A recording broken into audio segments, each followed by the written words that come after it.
Good evening and welcome to 365 Days of Amazing Stories with Theo Mayer. Here we are on day 254, and I'm continuing the story of the Master Maid. She pleaded with the young prince not to go back to his home without her, but he insisted, and so she instructed him not to get involved with anyone, but most importantly, not to eat or taste a single thing. If he did, she warned, he would forget her. Off he went. He got back to the palace, and he immediately went to the stables. Now, it turned out that one of his older brothers was getting married that very day. And so they called to him as they saw him come in, called to him and tried to get him to come up and be with them, tell them about everything that had happened. But he pretended he did not hear them. He got horses out of the stable. He was going to hitch them up to a carriage. And since he would not come to them, they went to him. Still, he would pay no attention to them whatsoever. He acted as if they weren't even there. Some of them went back in and decided to bring him some food in hopes that this might coax him out of his silence.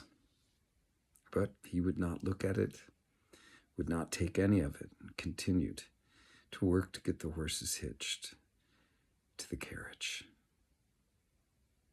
Now the sister of the bride, she'd taken a fancy to the young prince straight away.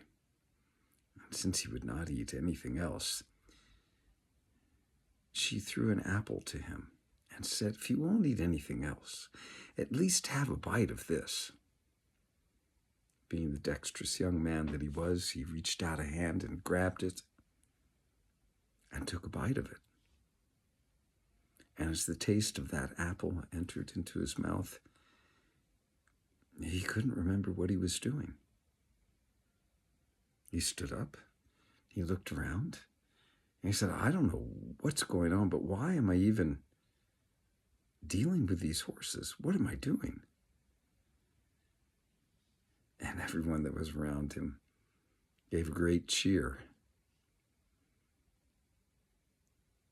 And they grabbed a hold of him and began to pull him back up into the palace where the festivities were about to take place. Now he pulled himself away and put the horses away and put everything back where it was. But then he went up and enjoyed the festivities just like anyone would.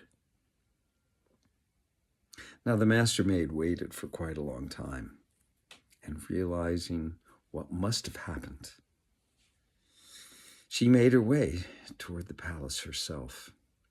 And eventually she found a hut that was quite old and deserted. But it was sturdy, made of sound materials. And so she went inside.